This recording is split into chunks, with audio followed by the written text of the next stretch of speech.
नमस्कार दोस्तों, आप सभी का यशस्वी फॉर यूपीएससी पीछे से में स्वागत है। आज हम लोग पढ़ेंगे 8 के एनसीईआरटी से ज्योग्राफी जो पढ़ रहे थे उसमें उद्योग चैप्टर को हम लोग पढ़ेंगे।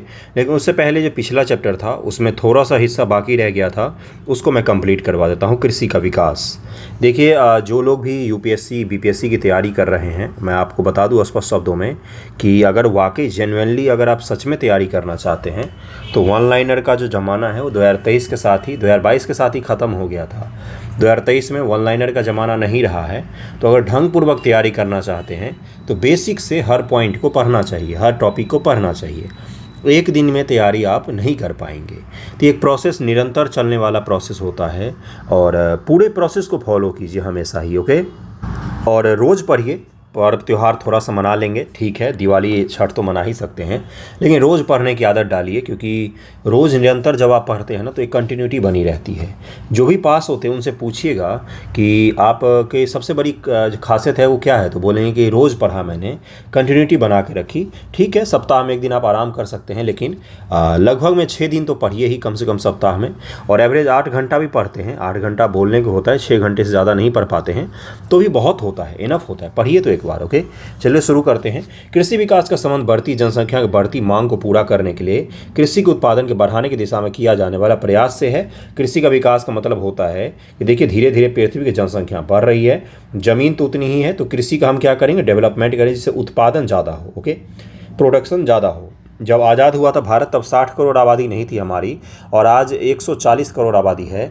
खेत तो उतने ही हैं बल्कि उससे कम ही हो गए हैं, क्योंकि शहरों का विकास हुआ है, गांव घर और ज़्यादा फैल गए हैं और लोगों की आबादी बढ़ी है, नए नए सोसाइटी और नए नए शहर स्थापित हुए हैं। तो कृषि का जो भूमि था वो तो कम ही हुआ है, लेकिन उत्पादन बढ़ने के कारण क्या हो रहा है कि पहले एक ज़माने में 60 करोड़ लोगों का भी पेट नहीं भरता था और आज 140 करोड़ लोगों को अन्न की पूर्ति कम से कम हो जाती है। भले ही उसमें से कुछ लोगों को सारे अन्न की पूर्ति नहीं हो पाती, लेकिन ये कैसे संभव हो पाया, तो एग्रीकल्चर के डेवलपमेंट से ही तो संभव हो पाया है ये। जैसे बोए गए क्षेत्र विस्तार करके, बोई जाने वाली फसलों की संख्या बढ़ाकर, सिंचाई सुविधा में सुधार करके, उर्वरक उच्च उपज देने वाली बीजों के प्रयोग द्वारा कृषि का मशीनीकरण भी कृषि के विकास का एक अन्य पहलू है। कृषि के विकास का चरम लक्ष्य खाद्य सुरक्षा को बढ़ाना है। किस चीज को बढ़ाना है बंधुओं, तो खाद्य सुरक्षा को बढ़ाना है। कृषि का विकास विश्व के विभिन्न भागों में विभिन्न गतियों से हुआ है। अधिक जनसंख्या वाले विकासशील देश अधिकतर गहन कृषि करते हैं। गहन कृषि मैं समझा चुका हूं पिछले लेक्चर में आपको। जो विकासशील देश होते हैं वहां पर गहन कृषि प्रैक्टिस की जाती है, जहां छोटी जोत पर सामान्यतः जीविकोपार्जन के लिए फसलें उगाई जाती हैं। बड़ी जोत वाणिज्यिक कृषि के लिए अधिक उपयोग होती हैं। जोत का तात्पर्य यहाँ पर खेत के आकार से लीजिएगा। बड़े जो खेत होते हैं उसे वाणिज्यिक फार्मिंग, जो कमर्शियल फार्मिंग होता है, वो संभव हो पाता है, क्योंकि बीज की लागत बहुत ज़्यादा होती है, उर्वरक की लागत बहुत ज़्यादा होती है, मशीनों की लागत बहुत ज़्यादा होती है। तो जब तक आपको उस खेत से उतना फ़ायदा नहीं होगा तब तक आप इतना निवेश कैसे करेंगे। जैसे यूएसए, कनाडा और ऑस्ट्रेलिया इसका एक उदाहरण है। देखिए, एक भारत के और दूसरे संयुक्त राज्य अमेरिका के वस्तुतः अध्ययनों की सहायता से विकासशील और विकसित देश के कृषि के बारे में जानते हैं। इन्होंने कंपेयर किया किसको, तो भारत के कृषि को कहाँ से, तो अमेरिका से कंपेयर किया, यूएसए से कंपेयर किया। ये देखिए भारत के किसान हैं, सामान्य तौर पर यही इनका परिवेश होता है, धोती और सर पे गमछा। उत्तर प्रदेश के गाजीपुर जिले में आदिलाबाद एक छोटा सा गाँव है। मुन्ना लाल इस गांव का एक छोटा सा किसान है जिसके पास 1.5 हेक्टेयर का एक फार्म है। कहानी को सुनिएगा, इससे क्या होगा, एनालिसिस पावर, ऑब्जर्वेशन की पावर आपकी डेवलप होती है धीरे धीरे। आज से जब आप खेत पर जाएंगे तो आप ऑब्जर्व करेंगे चीज़ों को। इसीलिए एनसीईआरटी बचपन में पढ़ाया जाता है कि बच्चों को एनालिसिस पावर डेवलप हो जाए। देखिए क्या लिखा हुआ है, उसका आवास मुख्य गाँव में है। वह अधिक उपज देने वाले बीज को बाजार से वर्षों के एकांतर पर खरीदता है। उसकी भूमि उर्वर है। वह वर्ष में कम से कम 2 फसलें, सामान्यतः गेहूं या चावल और दालें उगाता है। किसान अपने मित्रों और बुजुर्गों के साथ सहकारी कृषि अधिकारियों से कृषि कार्य में संबंध में सलाह लेता है। वो अपने खेत की जुताई के लिए भाड़े पर ट्रैक्टर लेता है। यद्यपि उसके कुछ मित्र अभी भी बैल से खेत को जोतने की परंपरागत विधि का उपयोग करते हैं। समी की खेत में एक नलकूप है, यहीं से क्या करता है, वो सिंचाई करेगा। नलकूप तो जानते ही होंगे ना। खेत की सिंचाई के लिए भाड़े पर लेता है। मुन्ना लाल के पास 2 भैंस हैं और कुछ मुर्गियां भी है। वो निकट के शहर में स्थित सहकारी भंडार में दूध भी बेचता है। वह वहां का एक सदस्य है। सहकारी समिति उसके जानवरों के लिए चारे के प्रकार, पशुधन के स्वास्थ्य के सुरक्षात्मक उपाय, कृत्रिम गर्भाधान के संबंध में सलाह देती है। कृषि के विविध कार्यों में परिवार के सभी सदस्य की सलाह करते हैं। कभी कभी वह बैंक या कृषि सहकारी समिति से बीज की उच्च उपज वाली किस्म औजारों को खरीदने के लिए ऋण लेता है। ये सब किसकी बातें हो रही, तो मुन्ना लाल के जीवन में जो घटनाएं घटित होती हैं उनकी बातें हो रही है। अगर किसी ने गांव में रहे होंगे आप लोग, जैसे मैं तो गांव का ही हूँ, यहाँ से कहीं जाऊँगा, अभी दिवाली पर घर जाना है, आज ही जाऊंगा, तो आज ही आया हूँ, तो आपको मैं क्या बता रहा हूँ कि घर पर तो गांव घर में तो ऐसी चीज़ें देखने को आपको मिलती ही है। इसमें से क्या नहीं देखने को मिलता है, तो सहकारी वगैरह का जो चीज़ें इसने बताई ना वो ज़्यादा बताया बढ़ा चढ़ा के। बाकी सहकारी वगैरह की चीज़ें गाँव में सामान्य तो अब देखती नहीं, किसी किसान को पता भी नहीं होगा, है ना। अगला देखिए क्या लिखा है कि वह अपने उत्पाद के निकट के शहर में स्थित मंडी में बेचता है। ये तो होता है आपको, जैसे गांव घर में जो हाट वगैरह लगता है उस पर आस पड़ोस से किसान ही तो लेकर आते हैं सब्जियां, और कौन लाता है। अधिकांश किसानों के पास भंडारण सुविधाओं की कमी है, इसलिए बाजार के अनुकूल न होने पर अपने उत्पादों को बेचने के विवश हो जाते हैं। ये भी सही बताया है। जैसे टमाटर वगैरह जो गाँव घर में उपजता होगा, आपने देखा होगा, तो उनको जल्द से जल्द बेचना होता है, और 5 से 7 दिन 8 दिन बहुत हो गया, सप्ताह भर से 10 दिन, उसके बाद वो नहीं बेचते हैं, तो औने पौने दाम पर ही बेच के आ जाता है। क्यों? क्योंकि वो सड़ने लग जाता है, और जो कोल्ड स्टोरेज होते हैं उसका तो संभव ही नहीं है कि कोल्ड स्टोरेज मिल जाए। हाल के वर्षों में सरकार ने भंडारण की सुविधाओं के विकास के लिए कुछ कदम भी उठाए हैं, तो ये भारत सरकार ने किया। ये किसका था? भारत के मुन्ना लाल किसान की थी। अब अमेरिका के किसान की बात करते हैं। देखिए यहाँ पर क्या है, संयुक्त राज्य अमेरिका में एक फार्म का औसत आकार भारतीय फार्म की तुलना में बहुत बड़ा होता है। ये देखिए वहाँ का एक खेत है, छोटा सा फार्म है। फार्म का आकार 250 हेक्टेयर होता है, 250 हेक्टेयर। किसान सामान्यतः फार्म में रहता है। मक्का, सोयाबीन, गेहूं और चुकंदर उगाए जाने वाली कुछ महत्वपूर्ण फसलें हैं। संयुक्त राज्य अमेरिका के मध्य पश्चिमी स्थित आयोवा राज्य के किसान होरन के पास 300 एकड़ की हेक्टेयर की भूमि है। 300 हेक्टेयर, इमेजिन कर सकते हैं कितना। उत्तरा बर्फ तो गांव बस जाता है गुरु हमारा। वो अपने खेत में मक्का तब उगाता है जब वो आश्वस्त हो कि मृदा और जल संसाधन इस फसल की आवश्यकता को पूरा कर देंगे। फसल के नुकसान वाले पीड़कों पर नियंत्रण के लिए पर्याप्त उपाय किए जाते हैं। समय समय पर मृदा के नमूनों को मृदा परीक्षण प्रयोगशाला में जांच के लिए भेजता है। और ये देखिए हवाई जहाज से क्या कर रहा है, अपने खेत में खाद छिड़क रहा है। वो किससे? तो हवाई जहाज से छिड़क रहा है। छोटे छोटे ग्लाइडर जो प्लेन होते हैं उससे छिड़क रहा है वो। अगला देखिए क्या कर रहा है वो, क्या नाम था, होरोन नाम है ना इसका। समय समय पर मृदा के नमूनों को मृदा परीक्षण प्रयोगशाला में जांच के लिए भेजता है, उसे पर्याप्त पोषक है या नहीं। ये परिणाम जो होरन को वैज्ञानिक उर्वरक कार्यक्रम को योजना बनाने में मदद करते हैं। उसका कंप्यूटर उपग्रह से जुड़ा हुआ है जो उसे खेत की यथार्थ तस्वीर देता है।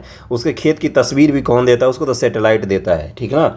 यह रासायनिक उर्वरक व पीड़क नाशक को आवश्यकता अनुसार प्रयोग करके उसकी मदद करता है। वो ट्रैक्टरों, बीज के बोने की मशीन, सब कुछ। देखिए कितना अंतर होता है कहाँ पर, दो देशों के किसानों में। ये देख सकते हैं उसका मशीन और फार्म देख सकते हैं।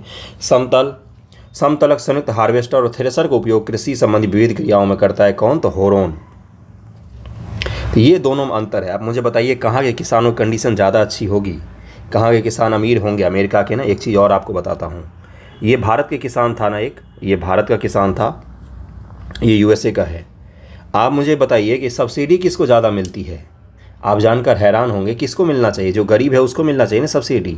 आपको ये जानकर हैरानी होगी कि अमेरिका जैसे देश अपने किसानों को इतना ज़्यादा सब्सिडी देते हैं, इतना ज़्यादा सब्सिडी देते हैं, उनका उतना सामान जो है वो सस्ता दाम पर दुनिया भर में बिकता है। तो ये भी एक बहुत बड़ा दुविधा है कि जो अमीर किसान हैं उन्हीं को दुनिया में सब्सिडी भी ज़्यादा मिलती है, भारत में किसानों को उतनी सब्सिडी नहीं मिल पाती है। ओके, तो इसको ध्यान रखिएगा। चलिए आगे बढ़ते हैं। सब्सिडी जो होता है ये वर्ल्ड ट्रेड ऑर्गेनाइजेशन WTO के तहत निर्देशित होता है। आप अपने किसानों को हद से ज़्यादा सब्सिडी नहीं दे सकते हैं। WTO के कुछ गाइडलाइन होते हैं, उसी के तहत आप दे सकते हैं। ओके, अब देखिए अगला चैप्टर क्या है, उद्योग। याद होगा आपको, पिछले वीडियो मैंने बताया था आपको प्राइमरी सेक्टर, सेकेंडरी सेक्टर और टर्सरी सेक्टर। तो प्राइमरी जो था ये कृषि था, पहला चैप्टर आपको पढ़ा दिया कृषि का मैंने। आज हम लोग सेकेंडरी सेक्टर उद्योग को भी कंप्लीट करेंगे, देखेंगे कौन कौन से उद्योग होते हैं। चलिए देखते हैं, शुरू करते क्या लिखा हुआ है कि ये सब तो चलिए ठीक है, यह कागज़ प्रेस वगैरह वगैरह वगैरह। द्वितीय क्रियाकलाप या विनिर्माण में कच्चे माल को लोगों के अधिक मूल्य के उत्पाद के रूप में परिवर्तित किया जाता है। कच्चे माल को हम लोग क्या करते हैं, मूल्यवर्धन करते हैं दरअसल में। जैसे आटा जो है वो कितने का किलो बिकता है, आप मुझे बताइएगा। फिर ठीक है, अब आटा के बारे में पता है आपको, तो आप मुझे बताइए गेहूँ कितने का किलो मिलता है। आटा सस्ता मिलता है, आटा से महंगा मिलता है, ठीक है। चलिए अब वो भी छोड़िए, मुझे बताइए ब्रेड कितने का मिलता है आपको। तो क्या हो रहा है, धीरे धीरे गेहूँ का दाम आपको कम मिल सकता है, उससे महंगा आटा मिल सकता है, उससे महंगा आपको ब्रेड या उससे बने हुए उत्पाद मिल सकते हैं। तो ये क्या बता रहा हूँ मैं, ये बता रहा हूँ मूल्यवर्धन की जाती है किस में, तो सेकेंडरी सेक्टर में। ओके, देखिए कैसा लिखा हो, जैसा आपने देखा होगा लूदी कागज के रूप में, कागज अभ्यास पुस्तिका के रूप में ये विनिर्माण प्रक्रिया के 2 चरण को प्रदर्शित करते हैं। उद्योगों का संबंध आर्थिक गतिविधि से है, जो कि वस्तुओं के उत्पादन, खनिजों के निष्कर्षण अथवा सेवाओं की व्यवस्था संबंधित होता है। इस प्रकार लोहा व इस्पात उद्योग वस्तुओं के उत्पादन संबंधित है। कोयला खनन उद्योग कोयले को धरती से निकालने से संबंधित है, तथा पर्यटन सेवा देने से संबंधित उद्योग है। पर्यटन किससे संबंधित है? तो सर्विस सेक्टर का संबंधित है। उद्योगों का वर्गीकरण, कपास के खेत से अपने घर तक अपनी कमीज की यात्रा का पता कीजिए, जाकर पता कीजिए कपास से आपके जो कपड़ा पहन के बैठे हुए हैं अभी वो कैसे बन के आ गया है। उद्योगों का वर्गीकरण कच्चा माल, आकार व स्वामित्व के आधार पर किया जाता है। किस किस के आधार पर? कच्चा माल, आकार व स्वामित्व का आधार।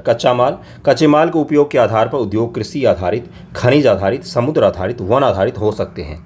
एक कृषि से जनित उद्योग हो सकता है, जैसे कौन सा? तो जैसे चीनी मिल, ये किससे जनित है? तो कृषि से जनित है। खनिज जनित कौन सा हो सकता है? तो स्टील प्लांट। ओके। समुद्र आधारित कौन सा हो सकता है? तो फिश मार्केट हो सकता है, इसके आधारित उद्योग, या जो मोती वगैरह चुनते हैं वो हो सकता है इससे संबंधित। वन आधारित कौन सा हो सकता है? जो आपका बहुत बड़े बड़े क्या होते हैं, तो जो जहाँ पर लकड़ियाँ काटी जाती हैं वो सारे के सारे वन आधारित उद्योग हो सकते हैं। बीपीएससी पीटी मेंस में सवाल पूछा गया था यही कि बिहार के वन, कृषि और किससे? खनिज से संबंधित उद्योगों के बारे में मैप बनाकर बताइए। यही तो सवाल था ना बीपीएससी मेंस में, याद कीजिए 68वीं में कहाँ से पूछा गया था, तो यहीं से रिलेट करके पूछा गया था। कृषि आधारित उद्योग क्या है भाई? तो ये तो आपको बता चुका हूँ। क्या करते हैं हम लोग इसमें? कच्चे माल के रूप वनस्पति और जंतु आधारित उत्पादों का उपयोग करते हैं। खाद्य संसाधन, वनस्पति तेल, सूती वस्त्र, डेयरी उत्पाद, चर्म उद्योग कृषि आधारित उद्योग के उदाहरण होते हैं। कौन कौन से? तो ये सारे के सारे उदाहरण होते हैं। खनिज आधारित उद्योग प्राथमिक उद्योग हैं। जो खनिज आधारित उद्योग होता है ये कौन सा उद्योग होता है? तो प्राथमिक उद्योग होता है, जो खनिज अयस्कों का उपयोग कच्चे माल के रूप में करते हैं। इन उद्योगों के उत्पाद अन्य उद्योगों का पोषण करते हैं। अयस्कों से निर्मित लोहा खनिज आधारित उद्योग का उत्पाद होते हैं। अयस्कों से निर्मित लोहा होते हैं वो क्या होते हैं? वो उसको आउटपुट होता है, प्रोडक्ट होता है। यह कई अन्य उत्पादों के विनिर्माण के लिए कच्चे माल के रूप में प्रयुक्त किया जाता है, जैसे भारी मशीन, भवन निर्माण सामग्री तथा रेल के डिब्बे बनाने में। समुद्र आधारित उद्योग सागरों व महासागरों से प्राप्त उत्पादों का उपयोग कच्चे माल के रूप में करते हैं। अब समुद्र आधारित जो है उनका कच्चा माल क्या होगा? जो कोरल रीफ मर जाते हैं वो हो सकता है, मछली हो सकता है, सीप हो सकता है, या समुद्र का और भी कोई चीज़, बहुत सारे उत्पाद निकलते हैं। वो सारे के सारे किससे संबंधित होंगे? तो सारे के सारे ब्लू इकोनॉमी का भाग होंगे। ब्लू इकोनॉमी बताया था मैंने और पूछा भी गया है सवाल। वन आधारित उद्योग में क्या हो सकता है? तो यही कच्चे माल के रूप में लुगदी, कागज़, औषध, रसायन, जैसे रेनिन वगैरह, जो फर्नीचर, भवन निर्माण संबंधित उद्योग वगैरह किससे संबंधित हो सकते हैं? तो वन में हो सकते हैं। आकार की अब लोग थोड़ा सा बात कर लेते हैं। आकार, उद्योग के आकार के तात्पर्य निवेश में की गई पूंजी की राशि से होता है, मतलब कि नियोजित लोगों की संख्या उत्पादन की मात्रा से है। आकार के आधार पर उद्योग को 2 भागों में बांटा जाता है। लघु आकार के उद्योग जो छोटे ग्रामीण स्तर पर उद्योग होते हैं, और एक होता है बृहद आकार के उद्योग, कुटीर या घरेलू उद्योग जो होते हैं, जो गांव घर में आस पड़ोस में आप देख सकते हैं छोटे छोटे उद्योग, जैसे पापड़ बनाने का, अगरबत्ती बनाने का, फूल झाड़ू बनाने का, ये सब कौन सा होते हैं? कुटीर उद्योग इनको कहा जाता है। और टाटा कौन सा हो गया? तो टाटा हो गया बड़ा, बहुत बड़ा उद्योग हो गया। बड़े पैमाने पर जो उद्योग बड़ी मात्रा में वस्तुओं का उत्पादन करते हैं तो ये बड़ी पैमाने पर वाले आ गए। रेशम बुनाई, खाद्य प्रक्रम उद्योग लघु पैमाने के उद्योग हैं, जैसे चिप्स बनाना, रेशम की बुनाई करना, ये सब छोटे उद्योग हैं। ऑटोमोबाइल, भारी मशीन, ये सब बड़े उद्योगों में आते हैं। ओके। स्वामित्व के आधार पर क्या होता है भाई? स्वामित्व के आधार पर एक होता है सरकारी और एक होता है प्राइवेट। स्वामित्व के आधार पर उद्योगों को निजी क्षेत्र, राज्य स्वामित्व या अथवा सार्वजनिक क्षेत्र, संयुक्त क्षेत्र और सहकारी क्षेत्र के रूप में वर्णित किया जाता है। निजी क्षेत्र के उद्योग का स्वामित्व संचालन या तो एक व्यक्तियों द्वारा या व्यक्तियों के समूह के द्वारा किया जाता है। सार्वजनिक क्षेत्र के उद्योगों का स्वामित्व और संचालन सरकार के द्वारा होता है, जैसे हिंदुस्तान एरोनॉटिक्स लिमिटेड HAL जो है ये क्या है? तो ये एक भारत सरकार का प्रक्रम है जो क्या बनाती है? ये फाइटर जेट्स और हवाई जहाज़, फाइटर जेट्स बनाती है, और आपने सुना भी होगा, बनाया भी था, हेलीकॉप्टर बनाती है ये। ओके। ये संयुक्त क्षेत्र के उद्योगों का, जैसे ONGC किसका हो गया? तो पब्लिक सेक्टर का संयुक्त क्षेत्र की कंपनी हो गई। जैसे ये सुधा डेयरी है, आपने देखा ही होगा, ये अपने बिहार में चलता है इसी का। दिल्ली और गुजरात वगैरह में कौन सा चलता है? तो अमूल और मदर डेयरी और दिल्ली, ये सब क्या है? तो ये सब सहकारी संघ में आते हैं। सहकारी क्षेत्र के उद्योग का स्वामित्व संचालन कच्चे माल के उत्पादकों या पूर्तिकारों के कामगार अथवा दोनों द्वारा होता है। Ananda milk union limited, Amul जो है, सुधा डेयरी सहकारी उपकरण के उदाहरण है। बिहार में सुधा चलता है। और इसी प्रकार से नंदिनी कहाँ पर चलती है? तो नंदिनी है कहाँ पर? तो ये कर्नाटका का ब्रांड है, कर्नाटका का। और जो अमूल है और मदर डेयरी है ये क्या है? तो अमूल तो पूरे देश भर में चलता है, लेकिन मूल रूप से दिल्ली इन सब के इलाकों मदर डेयरी, अमूल, ये सब आपको देखने को मिल सकता है। उद्योग का स्थिति को प्रभावित करने वाले कारक कौन कौन से हैं? तो देखिए ये सवाल सीधा सीधा पूछ लिया था, उद्योग की अवस्थिति किन किन चीज़ों से प्रभावित होती है? तो कच्चे माल से, श्रम से, पूंजी से, बाजार से, जल से, संचार से, परिवहन से, भूमि से, विद्युत से। ये सब चीज़ें चाहिए किसके लिए? तो उद्योग को स्थापित करने के लिए कहीं ना कहीं चाहिए। ऐसा उद्योग जिसमें कच्चे माल की आवश्यकता नहीं पड़ती उसको फुटलूज उद्योग कहा जाता है।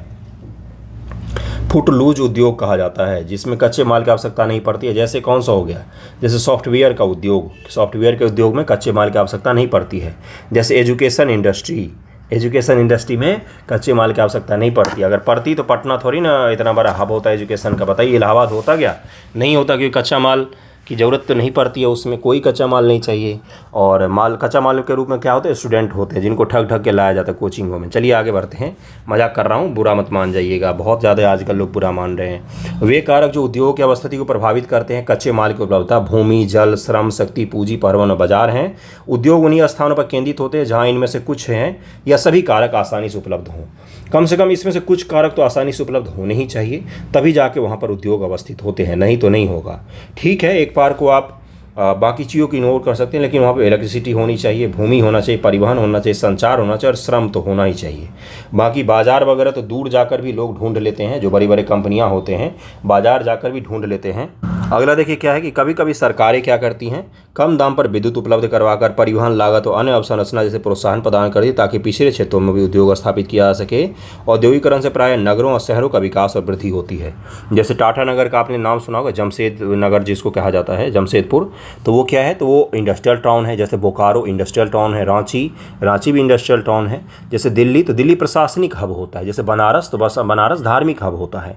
हर शहर की एक खासियत होती है। जैसे कानपुर 100% इंडस्ट्रियल टाउन था वो। लखनऊ ऑफिशियल था, ऑफिस वहाँ पर होते थे सारे, और कानपुर में सारे उद्योग धंधे होते थे। इसे लखनऊ में उद्योग धंधे कम थे, वहाँ पर ऑफिस थे सारे के, और कानपुर में क्या था? उद्योग धंधे थे। तो ये मैं क्या बता रहा हूँ आपको, इंडस्ट्रियल टाउन होते हैं कुछ कुछ जो बहुत ही तेज़ी से डेवलप होते हैं। जैसे बेंगलोर क्या है, तो सॉफ्टवेयर के लिए भी डेवलप हुआ था ये। तो सरकारें कई बार क्या करती हैं, प्रोत्साहन देती हैं शुरुआत में, और बाद में वो हब बन जाता है। जैसे जमशेदपुर जो है, तो वहाँ पर क्यों डेवलप हुआ? क्योंकि वहाँ पर कच्चा माल उपलब्ध था, झरिया से कोयला भी मिल जाता था, लौह उत्पाद भी मिल जाता था, इसलिए जमशेदपुर इतना बड़ा टाटा नगर बन गया। टाटा के नाम पर पूरा नगर ही बस गया, तो टाटा नगर हो गया वो। तो इसको ध्यान में रखिएगा, क्या है ये सब इंडस्ट्रियल टाउन होते हैं। पाटलिपुत्र, पटना क्या है? तो हिस्टोरिक सिटी रहा है, और वो क्या है मुख्य रूप से? तो प्रशासनिक हब है वो, और तो वहाँ पर कुछ भी नहीं, प्रशासनिक और एजुकेशन का रहा है हमेशा से, है ना। तो और इतिहास उसका बहुत पुराना रहा है, इसलिए भी वो डेवलप हुआ हमेशा से। तो ये क्या बता रहा हूँ मैं, हर शहर के डेवलप होने के पीछे कहीं ना कहीं कहानी होती है। नया शहर जो भी डेवलप होता है उसको डेवलप करने में सरकार को बहुत मशक्कत करनी पड़ती है। जैसे जो आपको पता होगा कि जो छत्तीसगढ़ की गवर्नमेंट है वो नया एक बनाना चाहती थी अपना राजधानी, या जो आंध्र प्रदेश की सरकार है वो भी अपना नया राजधानी बना। उनको बहुत सारे चैलेंजेज आते हैं वहाँ पर, क्योंकि वहाँ पर लोग किस उद्देश्य से जाकर बसेंगे, ये उद्देश्य उनको चाहिए होता है बसने का। कोई ऐसे ही किसी भी शहर में जाकर नहीं बस जाता है, उसको कोई मोटिव चाहिए होता है वहाँ पर जाके बसने का, और ये मोटिव देना सरकार के लिए बहुत बड़ी काम हो जाता है, बहुत बड़ा मुश्किल हो जाता है उसके लिए। इसलिए शहर जो भी बनते हैं वो क्या होता है, उनके पीछे कोई ना कोई मोटिव होता है। इंडस्ट्रियल टाउन इसी प्रकार से डेवलप होते हैं, या धार्मिक हो सकते हैं, या प्रशासनिक हो सकते हैं, इस प्रकार से डेवलप होते हैं। औद्योगिक तंत्र पर चलते हैं। औद्योगिक तंत्र में निवेश, प्रक्रम और निर्गत शामिल होता है। निवेश में कच्चे माल, श्रम व भूमि की लागत, जल की उपलब्धता, परिवहन, विद्युत व अन्य अवसंरचना शामिल है। प्रक्रम में कई तरह के क्रियाकलाप शामिल होते हैं जो कच्चे माल को परिष्कृत माल में परिवर्तित करते हैं। निर्गत अंतिम उत्पाद, इसमें अर्जित आय होती है। सूती वस्त्र उद्योग के संदर्भ में कपास, मानव श्रम, कारखाना और परिवहन लागत निवेश हो सकते हैं। फैक्टर कॉस्ट आपने पढ़ा है क्या? फैक्टर कॉस्ट पढ़ा है इकोनॉमी में? जीडीपी पढ़ा है कि जीडीपी निकाला कैसे जाता है? जीडीपी अगर आपने पढ़ा होगा तो फैक्टर कॉस्ट पढ़ा होगा। फैक्टर कॉस्ट में हम लोग क्या जोड़ देते हैं? फैक्टर कॉस्ट में हम लोग जोड़ते हैं इनडायरेक्ट टैक्सेज। इनडायरेक्ट टैक्सेज में फिर क्या करते हैं? सब्सिडी को घटा देते हैं, जो सब्सिडी होते हैं उसको घटा देते हैं। इससे क्या निकल कर आ जाता था? इससे निकल कर आ जाता था जीडीपी मार्केट प्लेस करके आ जाता था। पूरा भी मैं भूल रहा हूँ फॉर्मूला, लेकिन इसी तरह की चीज़ें होती हैं। तो ये आपने पढ़ा होगा। तो ये क्या है? तो ये लागत कहा जाता है इसको। ओके, अगला क्या है? अगला है कि प्रक्रमों में ओटाई, कटाई, बुनाई, रंगाई, छपाई शामिल है। कमीज जिसे आप पहनते हैं वह उत्पादन है। चलिए आगे बढ़ते हैं। औद्योगिक प्रदेश। औद्योगिक प्रदेशों का विकास तब होता है जब कई तरह के उद्योग एक दूसरे के निकट स्थित होते हैं। वे अपने निकटता के लाभ के आपस में बांटते हैं। विश्व के प्रमुख औद्योगिक प्रदेश पूर्वोत्तर अमेरिका, पश्चिम यूरोप, पूर्वी एशिया। मुख्य औद्योगिक प्रदेश अधिकांशतः शीतोष्ण कटिबंधीय क्षेत्रों, समुद्री पत्तनों के समीप, विशेष तौर पर कोयला क्षेत्रों के निकट में स्थित होते हैं। औद्योगिक प्रदेश जहाँ पर बहुत सारे उद्योग जो होते हैं क्लस्टर में डेवलप होते हैं। जैसे पश्चिमी यूपी में आएंगे तो मेरठ हो गया, गाजियाबाद हो गया, नोएडा हो गया, ग्रेटर नोएडा हो गया, ये सब क्या है, औद्योगिक प्रदेश में एक डेवलप। यहाँ पर खूब सारे उद्योग धंधे आपको देखने को मिलते हैं। भारत में अनेक औद्योगिक प्रदेश हैं। जैसे कौन सा हो गया, जैसे मुंबई पुणे का इलाका हो गया, जैसे बेंगलोर हो गया। उसके बाद से देखिए क्या लिखा हुआ है, हुगली का प्रदेश हो गया, अहमदाबाद, बड़ोदरा हो गया, छोटा नागपुर औद्योगिक प्रदेश, विशाखापट्टनम, गुंटूर ये आंध्र प्रदेश में जगह है, वाईजैक कहा जाता है विशाखापट्टनम को, वाईजैक, गुड़गांव, दिल्ली, मेरठ औद्योगिक प्रदेश हो गया, कोल्लम, तिरुवनंतपुरम औद्योगिक प्रदेश हो गया। तो ये सब क्या है, ये सब इंडस्ट्रियल प्रदेश होता है। इंडस्ट्रियल जहाँ पर बहुत सारे बंच में जहाँ पर इंडस्ट्री बन जाते हैं उसी को इंडस्ट्रियल प्लेस कहा जाता है। इसको ध्यान में रखिएगा। ओके, अगला जो टॉपिक है ये औद्योगिक विविधता है। औद्योगिक विविधता क्या होता है, तो इंडस्ट्री में जैसे इंडस्ट्रियल साइकोलॉजी हम लोग जब थर्ड ईयर में थे तो वहाँ पर पढ़ाया गया था इंडस्ट्रियल साइकोलॉजी। तो इंडस्ट्रियल डिजास्टर मैनेजमेंट भी होता है। जैसे डिजास्टर मैनेजमेंट, आपदा प्रबंधन तो आपने सुना होगा, लेकिन औद्योगिक आपदा ये भी एक बहुत ही बड़ा सब्जेक्ट है और इस पर जुड़े हुए सवाल कई बार पूछे गए हैं। क्यों पूछे गए हैं, क्योंकि ये एक बहुत बड़ा इशू होता है। जैसे उद्योग धंधे में जब कोई दुर्घटना होती है ना, तो वो न केवल देश की छवि को खराब करता है, बल्कि उस उद्योग धंधे से जुड़े हुए लोगों का भी भारी नुकसान होता है। इसके एक उदाहरण में आप ले सकते हैं भोपाल गैस ट्रेजेडी, जिस पर बहुत सारे वेब सीरीज़ मूवीज़ तो आ ही रही हैं। एक और आ रहा है रेलवे करके, आपने देखा हुआ ट्रेलर वगैरह। भोपाल गैस त्रासदी पर क्या था, तो यूनियन कार्बाइड नामक एक फैक्ट्री थी जिसमें मिथाइल आइसोसाइनेट है उसका लीक हो गया था, गैस लीक कर गया था और रात में सोए हुए बहुत सारे लोगों की मृत्यु हो गई थी। ज़मीन से 2 फीट ऊपर उठ के ये गैस चलती है, यानी कि जो लोग ज़मीन पर सो रहे थे वो लोग तो बच गए, लेकिन जो लोग खाट चौकी या इन सब चीज़ों को लगा कर सो रहे थे तो वो बहुत सारे लोग मारे गए थे। कितने लोग, तो सरकारी आंकड़ा अगर आप पढ़ेंगे तो आपको जानकर हैरानी होगी कि रियल आंकड़ा क्या होगा। सरकारी आंकड़ा था 35,598 लोगों का। 35,598 लोग शाम को खाना पीना खाकर सोए, सुबह उठे ही नहीं। आप इमेजिन कर सकते हैं कि उस दिन देश में क्या स्थिति रही होगी। 1989 ईस्वी की बात है। 1989 में ये घटना हुआ था। और आपको एक चीज़ और बताता हूँ, आपको सुनकर बहुत ही ज़्यादा आश्चर्य होगा। क्या आश्चर्य होगा कि 99 में नहीं, 1984 में हुआ था, 1984 में हुआ था। 3 दिसंबर 1984। इतने लोगों की मृत्यु का कोई दोषी नहीं था। सही सुन रहे हैं आप। हमारे अंधे कानून में, हमारे देश के अंधे कानून जिसमें इस कंपनी के या किसी भी को भी जिम्मेदार ठहराया ही नहीं गया। बिल्कुल सही सुन रहे हैं आप, फिर से सुनिएगा। इतने लोगों की मृत्यु के कारण मृत्यु का कोई जिम्मेदार नहीं निकला, आज तक नहीं। भोपाल गैस ट्रेजेडी में किसी को सज़ा नहीं हुई कि किसकी गलती से ये हुआ।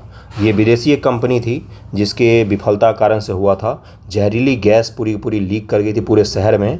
उससे पहले बहुत सारे समितियों ने रिपोर्ट दिया था इस यूनियन कार्बाइड के बारे में कि इस इंडस्ट्री को यहाँ से हटा देना चाहिए, क्योंकि केमिकल इंडस्ट्री से जुड़ा हुआ चीज़ है और इसका रिहायशी इलाके में जहाँ पर लोग रहते हैं वहाँ पर इस कंपनी को नहीं होना चाहिए। लेकिन सरकार ने, भ्रष्ट ऑफिसर्स ने, भ्रष्ट नेताओं ने बहुत सारा पैसा लेकर इसको परमिट दे दिया कि आप यहाँ पर बनाओ। और 20 रिहायशी इलाके में इसने कंपनी स्थापित की हुई थी। बहुत सारे समितियों ने सुझाव दिया अब तो इसको बंद कर दो, लेकिन नहीं बंद किया गया। और ये जब तक दुर्घटना हुई तब तक ये चलता रहा। दुर्घटना के बाद ये बंद हो गया, अब तो फैक्ट्री बंद ही है। ये समझ सकते हैं आप, दुनिया का सबसे बड़ा इंडस्ट्रियल क्या है, तो इंडस्ट्रियल आपदा है ये, इंडस्ट्रियल डिजास्टर है ये। तो इसी तरह के और भी दुनिया भर में उदाहरण हैं, लेकिन अपने देश में सबसे बड़ा कौन है, तो भोपाल गैस ट्रेजेडी। कभी पढ़िएगा सर्च करके और बहुत सारा कुछ सीखने को मिलेगा। क्या आप जानते हैं उभरते हुए उद्योग सनराइज उद्योग के नाम से भी जाना जाता है। इसमें सूचना प्रौद्योगिकी, स्वास्थ्य लाभ, सत्कार तथा ज्ञान से संबंधित उद्योग शामिल हैं। प्रमुख उद्योगों का वितरण। विश्व के प्रमुख उद्योग लोहा इस्पात उद्योग, सूती वस्त्र उद्योग, सूचना प्रौद्योगिकी। लौह इस्पात उद्योग और वस्त्र उद्योग काफ़ी पुराने उद्योग हैं, जबकि सूचना प्रौद्योगिकी नया उभरता सेक्टर है। IT सेक्टर को सूचना प्रौद्योगिकी बोलते हैं। वे देश जिनमें लोहा इस्पात उद्योग अवस्थित हैं जर्मनी, USA, अमेरिका, चीन, जापान, रूस हैं। वस्त्र उद्योग भारत, हांगकांग, दक्षिण कोरिया, जापान, ताइवान में है। सूचना प्रौद्योगिकी उद्योग के मुख्य केंद्र मध्यवर्ती कैलिफोर्निया के सिलिकॉन घाटी में। भारत के बेंगलोर प्रदेश में भी कौन सा उद्योग है, तो आईटी उद्योग है। भारत के बेंगलोर, नोएडा, ग्रेटर नोएडा, गुड़गांव, पूना और हैदराबाद में। ओके, लौह इस्पात उद्योग पर आते हैं। अन्य उद्योगों की तरह लौह इस्पात उद्योग भी बहुत सारे निवेश प्रक्रम और निर्गत शामिल है। यह एक पोषक उद्योग है जिसके उत्पाद अन्य उद्योगों के लिए कच्चे माल के रूप में प्रयुक्त होते हैं। उद्योग के लिए निवेश में श्रम पूंजी, स्थान और अन्य अवसंरचना के साथ साथ लौह अयस्क, कोयला, चूना पत्थर कच्चे माल के रूप में सम्मिलित होता है। लौह अयस्क के इस्पात निर्माण सामग्री की प्रक्रिया में कई चरण शामिल होते हैं। कच्चे माल को झोंका भट्टी में रखा जाता है जहाँ यह प्रगलित होता है। उसके बाद यह परिशोधित होता है। प्राप्त उत्पाद इस्पात होता है जो अन्य उद्योग में कच्चे माल के रूप में प्रयुक्त किया जाता है। इस्पात का उपयोग स्टील का कहाँ पर किया जाता है, तो ग्रिल से लेकर रेलवे फैक्ट्री से लेकर कार बनाने से लेकर हर तरह के उद्योग में किया जाता है। और ये क्या होता है, कच्चा माल भी होता है और उत्पाद भी होता है। जैसे स्टील जो है ये क्या था, तो लोहे से, ओर से हमने स्टील बनाया, और स्टील किसका है, तो कच्चा उत्पाद भी है। किसके लिए, तो कार इंडस्ट्री के लिए हो सकता है ना, गाड़ी बनाने वाली जो इंडस्ट्री है उसके लिए कच्चा माल क्या होगा, तो स्टील होगा। तो ये आपको ध्यान रखना होता है। इस्पात कड़ा होता है, इसे आसानी से काटा और आकार दिया जा सकता है अथवा इसके तार बनाए जा सकते हैं। एल्यूमिनियम, निकेल, तांबा का क्या है, जैसे अन्य धातुओं को थोड़ी थोड़ी मात्रा में इस्पात मिलाकर इसकी मिश्र धातुएं बनाई जाती हैं। मिश्र धातु इस्पात को असामान्य कठोर, दृढ़ता, जंग प्रतिरोधक क्षमता प्रदान करती है। ये देखिए एक चित्र बनाकर बताया गया है किस प्रकार से झोंका भट्टी में काम किया जाता है। अगला देखिए क्या लिखा हुआ कि इस्पात प्रायः जो मॉडर्न इंडस्ट्री है उसका मेरुदंड कहलाता है। मेरुदंड का मतलब रीढ़ की हड्डी कहलाती है। एक इंडस्ट्री के खराब होने से सारी इंडस्ट्री प्रभावित हो सकती है। लगभग सारी वस्तुएं जिनका हम उपयोग करते हैं वे या तो लोहा या इस्पात से बने हैं अथवा इन धातुओं से निर्मित औजार मशीनों से बने हैं। पोत, रेलगाड़ी, ट्रक, ऑटो अधिकांशतः इस्पात से बने होते हैं। यहाँ तक कि सेफ्टी पिन, सुई जिनका उपयोग आप करते हैं वे भी इस्पात से बनती हैं। तेल कूप इस्पात से बनी मशीनों से वेदित किए जाते हैं। इस्पात के पाइपलाइन से तेल परिवहित किया जाता है। हर जगह इसका उपयोग होता है और पूरे दुनिया भर में इसका उपयोग किया जाता है। आगे बढ़ते इस चीज़ को छोड़कर इसमें और कुछ आपके जानने के लिए नहीं है। देखिए अगला क्या लिखा हुआ है कि 1800 ईस्वी के पूर्व इस्पात उद्योग वहाँ स्थित होते थे जहाँ पर कच्चा माल, विद्युत आपूर्ति, बहता जल आसानी से उपलब्ध थे। बाद में 1950 के बाद लोहा और इस्पात उद्योग समुद्र पत्तन के निकट लगाए जाने लगे। ऐसा इसलिए हुआ क्योंकि इस्पात निर्माण का कार्य इस समय बहुत विशाल हो गया। लौह इस्पात विदेशों से आयात करना पड़ता था, इसलिए इसको कहाँ पर लगाया जाने लग गया, समुद्रों के किनारे में, पत्तनों के किनारे में, बंदरगाहों के किनारे में। आप देख सकते हैं भारत में इस्पात उद्योग कहाँ पर है, तो यहीं पर है, छोटा नागपुर के इलाकों में है। और ये पूरे दुनिया भर के इस्पात उद्योग का संकेंद्र दिख सकता है। यहाँ पर चीन और जापान में देख सकते हैं बहुत बड़ा है। दुनिया भर में पहले स्टील उत्पादन में अपना योगदान बहुत कम था, लेकिन अब दुनिया के टॉप स्टील प्रोड्यूसर में आ गए हैं। पहले स्थान पर चीन का नाम आता है, दूसरे स्थान पर जापान का नाम आता है, तीसरे स्थान पर भारत का नाम आता है। भारत दूसरे स्थान पर भी कभी कभार आ जाता है जापान को ओवरटेक करके, तो ये ध्यान में रखिएगा थोड़ा सा। अगला क्या है, सभी महत्वपूर्ण इस्पात उत्पादक केंद्र भिलाई, दुर्गापुर, बरनपुर, जमशेदपुर, राउरकेला, बोकारो एक ही प्रदेश में स्थित है। कहाँ पर है, तो ये भारत है, तो भारत के पूर्वी प्रदेश में स्थित है। और क्या लिखा है कि ये चारों राज्य में फैले हुए हैं और वे 4 राज्य हैं, पश्चिम बंगाल, झारखंड, उड़ीसा और छत्तीसगढ़। भद्रावती और विजयनगर कर्नाटक में, विशाखापत्तनम आंध्र प्रदेश में, सलेम तमिलनाडु में अन्य महत्वपूर्ण इस्पात के केंद्र हैं जो स्थानीय संसाधनों का उपयोग कर रहे हैं। जमशेदपुर में क्या हुआ था, 1947 ईस्वी पूर्व भारत में केवल एक इस्पात का कारखाना था, Tata iron and steel company limited, TISCO. यह निजी स्वामित्व में था। किसके तहत था, तो ये टाटा के तहत था। टिस्को का नाम सुना होगा आपने। मेरे गाँव के बहुत सारे लोग पहले काम करने जाते थे वहाँ पर। स्वतंत्रता के पश्चात सरकार ने यह कार्य अपने हाथों में ले लिया। लोहा इस्पात संयंत्र स्थापित किया। झारखंड में स्वर्णरेखा खरखई नदी के संगम के समीप सक्ची में सन 1907 में टिस्को की शुरुआत की गई। कब शुरू किया गया, 1907 में। बाद में साकची का नाम बदलकर जमशेदपुर रखा गया। भौगोलिक रूप से जमशेदपुर देश में लौह इस्पात केंद्र के रूप में सुविधाजनक सर्वाधिक सुविधाजनक स्थान पर स्थित है, क्योंकि यहाँ पर कच्चा माल भी है और यहाँ पर कोयला भी है। कोयले की बहुत बड़ी मात्रा की ज़रूरत पड़ती है। ये देखिए क्या है, ये टाटा नगर रेलवे स्टेशन, ये टाटा इस्पात कार्य यहाँ पर होता है और ये सारा आपको दिखेगा उसके आस पड़ोस का इलाका इसी के कारण से बसा है, ये पूरा का पूरा शहर। किसके कारण से, तो ये टाटा ने जो इंडस्ट्री लगाई थी वहाँ पर। और ये खरखई नदी है। खरखई नदी के बारे में एक बार पीसीएस में पूछा जा चुका है, इसलिए इसको जरूर ध्यान रखिएगा। एनसीईआरटी में कितना बेहतरीन तरीके से दिया हुआ आप देख सकते हैं। ओके, अगला देखते हैं क्या है। अगला है कि साकची को कई कारणों से इस्पात संयंत्र स्थापित करने के लिए चुना गया। यह स्थान बंगाल नागपुर रेलमार्ग पर काली माटी स्टेशन से मात्र 32 किलोमीटर की दूरी पर था। यह स्थान लौह यस्क, कोयला व मैग्नीज निक्षेप के साथ साथ कोलकाता के निकट भी था, जहां विशाल बाजार उपलब्ध थे। टिस्को को झरिया कोयला संयंत्र से कोयला व उड़ीसा छत्तीसगढ़ से लौह यस्क, चूना पत्थर, डोलामाइट व मैग्नीज प्राप्त होता है। खरकई व स्वर्ण रेखा नदियों से पर्याप्त जल की आपूर्ति होती है। सरकारी प्रोत्साहन से इसे पर्याप्त पूंजी भी उपलब्ध हुई और इस कारण से पूरा का पूरा ये टाउन डेवलप हुआ। आपको ये जानकर आश्चर्य हुआ कि ये बिहार का भाग था। बिहार में इतने सारी इंडस्ट्रियां थी। बिहार के लोग प्रवासी नहीं होना चाहते थे। 2000 ईस्वी के बाद उनको प्रवासी बना दिया गया। नहीं तो पहले भी मेरे गांव के जो लोग काम करते थे इन सब शहरों में, बोकारो में, रांची में, जमशेदपुर में, धनबाद में, क्या बिहार के बाहर काम करते थे, प्रवासी नहीं हुए थे। ये दूसरे शहर में जाकर काम करते थे, बस अपने ही राज्य में काम करते थे। लेकिन अब तो दूसरे राज्य में चले गए हैं वो।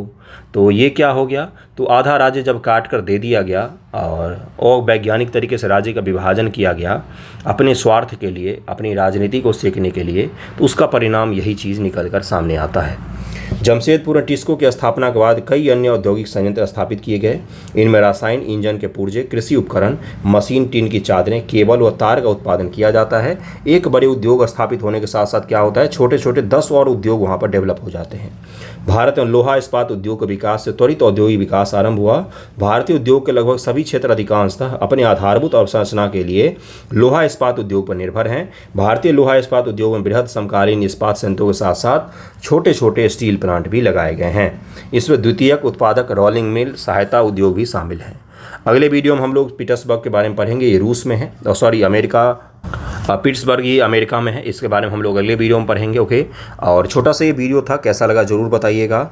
और अगला वीडियो इसलिए इंपॉर्टेंट है क्योंकि देखिए यहाँ पर क्या लिखा हुआ है कि ग्रेट लेक्स नाम से मशहूर सुपीरियर, ह्यूरॉन, ओंटेरियो, मिशिगन व ईरी हैं। इन पांचों झीलों में सुपीरियर झील सबसे बड़ी है, जो अन्य की तुलना में उच्च ऊर्ध्व प्रवाह पर स्थित है। सुपीरियर झील सबसे बड़ी है, इसके बारे में बताया गया। तो इसी तरह के छोटे छोटे फैक्ट आपको इतने महीन फैक्ट मिलेंगे ना, जो मज़ा आएगा आपको पढ़कर कि हाँ, पहली बार फील होगा कि ज्योग्राफी जो होता है केवल पृथ्वी को पढ़ना ज्योग्राफी नहीं होता है, इन चीज़ों को पढ़ना भी ज्योग्राफी ही होता है। ओके, चलिए, थैंक यू सो मच आप सभी का।